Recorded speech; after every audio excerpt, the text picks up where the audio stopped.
aquele que transfere o que sabe e aprende o que ensina. Cora Coralina. O Papo Visita de hoje tem a honra de receber a colaboração intelectualizada do ex-marinheiro do Brasil, José de Arimateia e Silva. José de Arimateia e Silva, que também é professor, está há 18 anos na cidade de Caxias e é conhecido como uma figura que realmente luta pela educação e que muitas vezes por isso se torna uma pessoa polêmica. É interessante que vocês saibam que ele, além de marinheiro e professor, é militante pelas causas sociais relacionadas à educação profissional na nossa cidade. Desfrute desse papo e forme sua opinião. Professor José de Arimateia e Silva, como também gosta de ser lembrado, o senhor realmente já está há algum tempo aposentado, é o marinheiro da reserva justamente da Marinha do Brasil, mas milita há 18 anos aqui em Caxias pela educação profissional, por essa educação mais afincada no público jovem. Nos fale, o que é que lhe motiva a deixar de lado os regalos da aposentadoria da Marinha do Brasil e militar pela educação aqui na nossa cidade? Jacinto, bom dia a todos. Antes de tudo, obrigado aí pelo convite e pela oportunidade aqui no Papo Visita, a respeito de uma informação a respeito de nossa educação. E por que o motivo do interesse na educação? Porque a educação é a base da construção de uma nação. Uma nação se constrói pelo processo educativo. Não se conhece no mundo exemplo de uma nação, de um país que tenha sucesso sem a base da educação. Não há possibilidade de se desenvolver um país, uma nação sem educação. E é justamente por isso, quando o senhor frisa essa questão, é interessante a gente ser citado que diversas práticas políticas já tentaram realmente fazer o avanço da educação. No seu entendimento, na sua concepção, por que acaba não progredindo? É um processo histórico que se instalou no Brasil desde nosso descobrimento. Vem bem antes, né? Bem antes. Então, a discussão da educação no Brasil ultrapassa já quase os 500 anos a partir do seu início, quando chegaram os primeiros educadores, os primeiros professores desse país, que foram os jesuítas. Sim, né? sim. Andamos nessa educação 200 anos. Uma educação também tradicional. Essa educação tradicional, essa educação jesuítica, pondo a educação, a questão da igreja, a questão do indivíduo, da salvação da alma, todo aquele contexto que veio no período dos jesuítas, período lá do Brasil colônia. Era um misto de religiosidade, ensino religioso, com o ensino educacional formal. Isso. E também com os interesses voltados para os interesses da igreja, para os interesses da coroa. Uhum. Saindo desse período, nós viemos através da grande reforma que nos persegue até hoje. Nós nunca acertamos o passo depois da reforma de Pombal, a chamada reforma pombalina. E de lá para cá, nós temos tentado, realizado N tentativas, entre LDBs, Plano Nacional de Educação, diretrizes da educação brasileira, proposta de educação, atos normativos, decretos. E não até funcionam. hoje, não. Ainda estamos no mesmo nível, talvez hoje, ainda de uma reforma de 50 anos atrás, que nos marcou, que foi a era do Getúlio Vargas. Né? Sim, sim. Aquela educação fascista, ou seja lá o que fosse, mas foi uma educação considerada até de boa qualidade, tanto que provoca saudosismo. Nós éramos felizes em 60, a educação tinha qualidade. Mas aí tem-se esse temporal, que essa educação foi realizada nesse período. Tudo bem. E nós estamos igual hoje como estávamos lá na década de 60. Na visão do professor José de Arimateia, de fato não houve evolução. Não, nós temos uma evolução, mas também temos uma involução. Tanto que nós temos um autor uruguaio que ele analisa esse aspecto e diz o seguinte: na América Latina, nós sempre tropeçamos nas mesmas pedras, entre elas a educação. Sim, sim. Ainda sobre esse viés histórico, é sabido que lá pelo ano de 1800 começou a progredir aqui no Brasil a questão da educação profissional, que se baseava ainda nessa questão de colocar os meninos nas oficinas, nas carpintarias e N coisas relacionadas ainda a uma educação, ainda vamos dizer assim, segregada da educação formal, da educação que se dá na escola. Isso, de certa forma, é um marco histórico da educação profissional. Porque até hoje não se consegue conciliar o ensino formal da educação profissional, dado nas escolas, com essa educação mais oficista, dado nas oficinas. Vamos diferenciar duas educações. Aqui nós chamamos propedêutica, que é aquela do conteúdo, e a formação profissional. É o que capacita o indivíduo para o desempenho na vida profissional, de trabalho, de renda e de produção. Sim. O indivíduo como um produtor social, que ele produz renda, ele produz a qualidade de vida dele, ele dá autonomia dele. Ponto. Agora, como foi o início dessa educação? Essa educação se veio num envoltório entre nós sermos elitistas ou não elitistas e segregamos essa educação lá no começo do século XX, quando se instalou as primeiras escolas profissionais no Brasil, entre 1909 e 1910, com o presidente Nilo Peçanha. A raiz do problema está aí, então. Então, nós começamos a segregar ali. Era educação para os filhos dos pobres, para os filhos dos desvalidos, para os que não tinham oportunidade na vida. Então, você cravou um marco, deu essa feição, que ela nos acompanha até hoje. Era um claro apartheid educacional. Um apartheid educacional. E hoje que nós estamos tentando, educadores, pesquisadores, professores, tirar esse foco, que seja uma educação de caridade, caritativa, de sobrevivência, para aquela que realiza. E colabora para fazer da sociedade. Né? Para o desenvolvimento do país. Até porque hoje ela representa mais empregabilidade, ela tem mais oportunidade do que a própria propedêutica. Tanto que hoje, essa formação profissional que vem via Sistema S, via o Cefet, via os IVA, escolas profissionais, ela tem uma frequência, uma empregabilidade de 60%, 70% do aluno que a gente faz o egresso dessa educação profissional. E quando nós chegamos na nossa educação hoje, que é a dita hoje, propedêutica, nós temos uma exclusão que não dá 5% de oportunidade hoje, inclusive nas nossas universidades. Professor, pois botando na balança, de fato, existe um desequilíbrio. Desequilibrou. Agora, nós vamos ter que resolver essa questão. Todos os países do mundo, em um momento, foram solicitados a resolver a sua questão de educação. Por exemplo, Japão. Japão fez a revolução dele Meiji, que foi o rei japonês. Que fez lá nos anos 1865, por aí. Os Estados Unidos fez a dele. Tanto fez que no ano de 1860, a gente tem que marcar esse ano, os Estados Unidos já fizeram registro de 6.000 patentes em 1860. Lá funcionou muito bem. Sim. E nós fomos ter as nossas primeiras 6.000 patentes de registro já no ano 2000. Olha, vejam, tem um marco também histórico sobre a Reforma Campanema. A Reforma Campanema, querendo ou não querendo, ela instituiu um pouco essa ideia de conciliar a educação do ensino médio com a educação profissional. Daí chegar até esse marco hoje da educação que é dada nas redes federais. Aí onde chega a atuação do professor José de Arimateia aqui em Caxias. Há 18 anos, desde que o senhor chegou na nossa cidade, o senhor milita maciçamente pela educação profissional vinculada ao ensino médio. É de todo um marco na nossa cidade. Qual é a força que isso precisa para ser realizado? Porque a gente sabe que uma Andorinha só não faz verão. E aqui na cidade, infelizmente, parece que só o senhor milita nisso. Essa do Capanema, nós vamos justificar pelo seguinte: todos os ministros e quem militou na educação, recente, contemporâneo, foram breves, quase como o rei breve da história, o breves.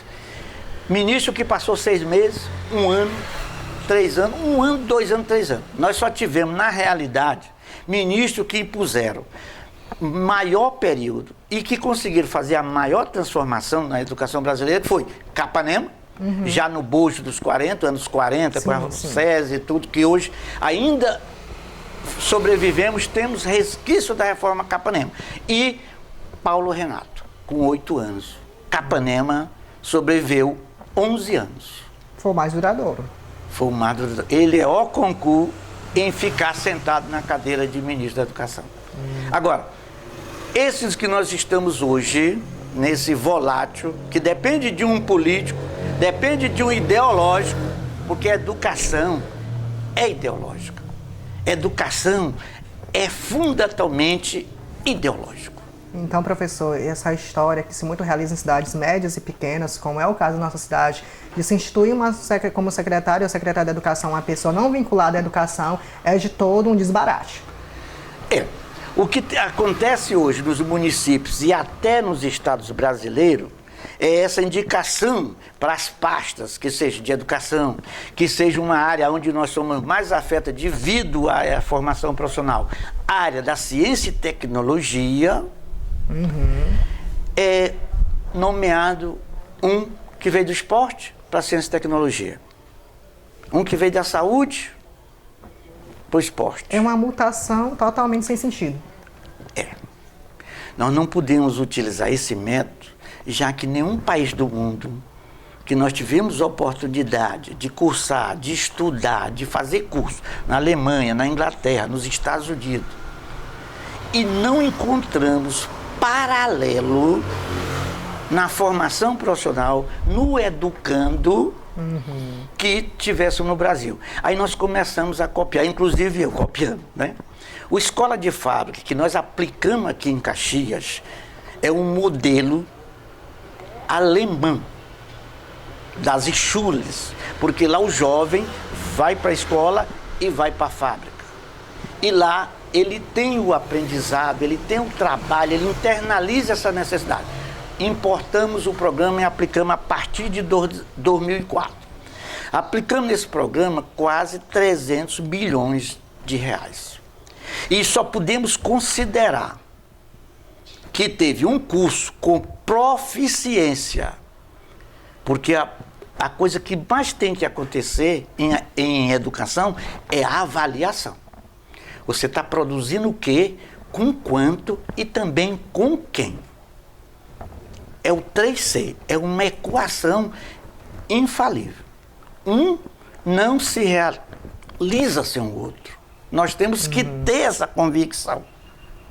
Sim, sim. É como hoje essa ausência de gestão e de planejamento. Gestão e planejamento na educação do Brasil, no município, nos estados, não é tudo.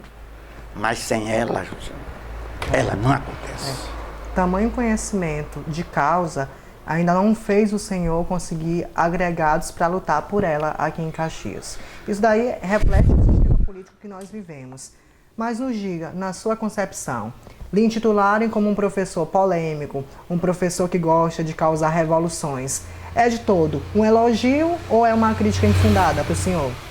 É infundada do ponto que nós não queremos provocar polêmica. Eu compareço aqui todos os seminários da UEMA, todos os seminários aonde nos permite interagir, levando auxílio, levando conhecimento, apostila, livro, artigo, a nossa fala, a fim de que aconteça essa visão, que todos possam se assenhorar para que a gente possa efetivamente transformar o estado do Maranhão, que é mais objetivo o nosso. Por exemplo, acabamos de liberar o resultado do Enem, onde das 100 escolas só temos 3 públicas no Enem, ranqueada lá dentro, entre as 100. Veja só, José. Quando se criou o Enem, nós criamos o Enem dentro de uma conferência em 1998. Nós participamos do primeiro Enem no Brasil. Primeiro Enem, nós fizemos em 1998. Primeiro Enem. Quantos anos nós estamos andando no Enem? Pois é. Quando se fez o Enem no Brasil, ele pretendia um foco que foi desvirtuado por interesse político. Ele não seria para o ingresso na universidade. Tanto que hoje já estamos propensos, nessa próxima reunião que acontece esse mês de outubro, o Enem pode e deve desaparecer. Os gritos por aí estão absurdos. O senhor é defensor dessa causa? Nós defendemos do ponto que, se nós analisarmos o custo do Enem, que fizemos naquele ano com 300 mil alunos, E hoje fazemos com 8 milhões e meio de inscritos, onde cada caderno, com a logística, com a didática, com o professor, com o fiscal, com o transporte, alcança R$ 160 o preço de cada um. 3 milhões de cadernos não foram usados.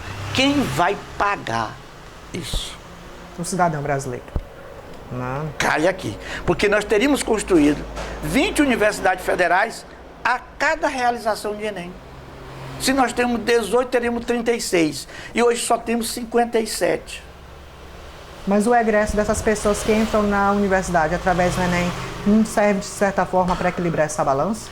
Não, não aconteceu o dito equilíbrio. Separamos, fizemos mais guetos, porque, por exemplo, dentro de Caxias, vamos lá. Dentro de Caxias, num vestibular, num seletivo, eu tenho dentro de Caxias, numa turma, 2 alunos de medicina. Todos os outros vieram egressos de ensino de ponta, de Fortaleza, do Rio Grande do Sul, de São Luís, de Teresina. Sim. O nativo, nós que estamos aqui... O caxiense de fato, né? Caxiense de fato obtivemos uma vaga e anteriormente aos 4 ou 5 por decreto. Não, tem cota. E cota é proibido. Cota é discriminatório. Isso é inaceitável numa política educacional. Não é a cor da pele, não é a melanina que vai dizer, que vai indicar o seu crédito, seu cognitivo, seu neuronal, seu cerebral, gente. Não está aí a situação do problema, né? Não, o problema está exatamente que nós tentamos copiar com o Enem, que é um exame da social-democracia alemã. Na Alemanha chamamos o Enem de Abitur. Ele tende a levar o quê? Quando eu estava na Alemanha, nos anos 75, eu fui, professor em matéria, intimado a nos matricular num colégio. Por que isso?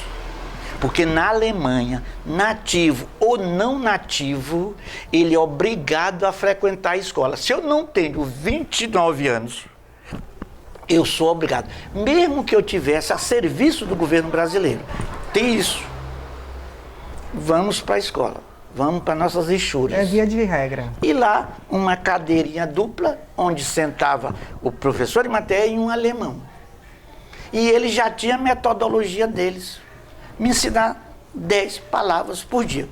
Tá vendo? Vejam aí que realmente serviu de base para a nossa frase inicial. A Cora Coralina, ela fala disso, né? Frisa aquele que justamente perpassa aquilo que aprendeu em vida. O senhor aprendeu muito. Aqui em Caxias, para terminar, que fique bem claro, no Giga, para as pessoas que estão assistindo o Papo Visita, qual é o seu sonho de que aconteça na educação caxiense? Olha, o que aconteça na educação caxiense, que nós possamos inseri-la num contexto, não só estadual, mas também no nacional. Militei, fui professor do Colégio Thales Ribeiro. O Thales Ribeiro é um que ainda mantém um ranking, como eu reclamava com o meu falecido professor Naval, com todo respeito e em memória, é um diretor que deixou a marca que até hoje o Thales Ribeiro segue a média de ser, no Maranhão, o 3º colégio ranqueado. E só foram 3 no estado. A gente vê aí a dimensão onde eu refuto. Nós precisamos alterar a sistemática da educação brasileira, a começar pela nossa proficiência, nossa leadership, nossa escola de diretores e de professores que são os encarregados. São esses, devolver autonomia para a escola, mas não é autonomia aspiada, é autonomia didática, autonomia financeira, pedagógica, onde nós possamos efetuar o trabalho da educação. Uma educação hoje, nesse sentido, como estamos realizando em Caxias, inviabiliza o município, inviabiliza o estado, inviabiliza o país. Nós somos uma célula só. Que precisa caminhar junto, né? Que precisa caminhar junto. Esse processo da educação não vai se realizar só sem a sociedade. Eu tento chegar nas escolas, pedir, até suplicar para dar uma palestra do IPCC. Olha, eu estive presente no IPCC que é o Intergovernamental Planet Climate Change, as trocas globais de variação do clima. Está secando hoje Tocantins, Araguaia, São Francisco. O alarme vermelho já passou. Nós vamos para a reunião agora e nós vamos produzir o 4º livro nacional. Produzimos esse livro em 2001, 2005, 2010. Vamos produzir agora em 2015, 2000 e agora 16, atrasado um ano. Sugestão do professor em matéria. Fizemos o branco, o verde, o azul. A nossa capa será o livro vermelho. Tá aí. Veja, no meio de conclusões, inconclusões, a críticas e não críticas, temos uma pessoa aqui em Caxias que não deixa o barco afundar, porque acredita, porque realmente vê que a educação caxiense ainda tem jeito. Tem jeito, não tem, professor? Tem. E essa educação é que pode nos levar... o Thales Ribeiro mandou o Denilson estudar na Espanha. Fez o ensino médio do Thales Ribeiro. Eu tenho um marinheiro da nossa turma que chama-se Francinaldo. Pretinho, petróleo, retinto, como se diz aqui em Caxias. Preto retinto. Ele é reitor da uma universidade americana de Rhode Island. A cidade lá em Rhode Island, nós temos 100 mil habitantes. Ela é a 8ª universidade dos Estados Unidos em proficiência, em produção. Isso muito nos orgulha, não é, professor? O marinheiro criado na Praia de Ramos, tomando banho no piscinão de Ramos.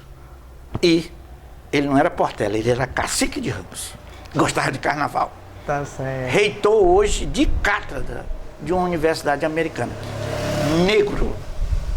Nós precisamos aprender muito da educação que se dá na Marinha. Nós já lutamos, do nosso lado, nós já lutamos que essas escolas não fossem para o ranking. Por quê? Na Marinha, na escola militar, os alunos até se combinam para tirar nota baixa. Por que isso, tirar nota baixa, professor Imara? É porque nós temos os alunos que são abaixo da média do aprendizado e do desempenho. Se a média for alta, aquele ponto de corte se eleva. Eles estão reprovados, estão no vermelho. E lá não se pode ficar no vermelho. Existe então um coluio aí, né? Quem tira 10, você não pode tirar 10. Não, você vai tirar 8, 7, 6,5 para baixar, porque senão a turbina do pelotão de trás vai ficar fora. Vai ficar fora e perde o emprego. Tá certo. Olha aí, gente, até humor tem com o professor Arimateia, Pronto. que é um fato, não é? Agradecendo muito a participação do professor José de Arimateia, agradecendo a sua paciência. Assim nós encerramos nosso papo de hoje, que foi intelectualizado, foi com conhecimento nato de quem tem realmente o que falar e sabe o que dizer. Obrigado, professor. Caxias vai vencer essa dificuldade, se Deus quiser. Tá aí. Obrigado. Até o próximo Papo Visita.